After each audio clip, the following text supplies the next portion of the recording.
Smart city വിഷയത്തിൽ നിയമകുരുക്കുകൾ ഒഴിവാക്കാനാണ് ടി-കോമിന് നഷ്ടപരിഹാരം നൽകാൻ തീരുമാനിച്ചതെന്ന് മന്ത്രി പി രാജീവ് കൊച്ചിയിൽ വാർത്താസമ്മേളനത്തിൽ സംസാരിക്കുകയായിരുന്നു അദ്ദേഹം. നിയമപ്രകാരം കാര്യങ്ങൾ പോയി നമ്മൾ നോട്ടീസ് കൊടുത്തു, ഇതിന്റെ ഇക്വിറ്റി വാല്യുവേറ്റർ വെച്ചു, അതെടുക്കുന്ന കാര്യങ്ങളിലേക്കൊക്കെ പോകുമ്പോൾ അതിന്റെ ഈ എഗ്രിമെന്റിൽ തന്നെ ആർബിട്രേഷൻ ക്ലോസ് ഉണ്ട്. ഇവിടെ തന്നെ ഇത് അനുസരിച്ച് പോയാൽ ആർബിട്രേഷൻ ഫസ്റ്റ് അപ്പീൽ. അപ്പോൾ നമ്മുടെയൊക്കെ തലമുറയും പിന്നത്തെ തലമുറയും കഴിഞ്ഞിട്ടായിരിക്കും ഇതൊക്കെ തീരാൻ സാധ്യത.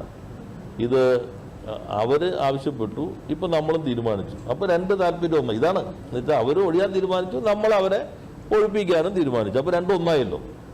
അപ്പോൾ അതിൻ്റെ അടിസ്ഥാനത്തിൽ വരുമ്പോൾ ഒരു വാല്യുവേഷൻ നടത്തുന്നു, എന്താണ് അവരുടെ ചെലവ്, ബാക്കി നിയമപ്രകാരം നടത്തും. അതിനിടയിൽ അതിനേക്കാൾ താഴെ നിന്നിട്ട് നമുക്ക് ചെയ്യാൻ പറ്റുള്ളൂ.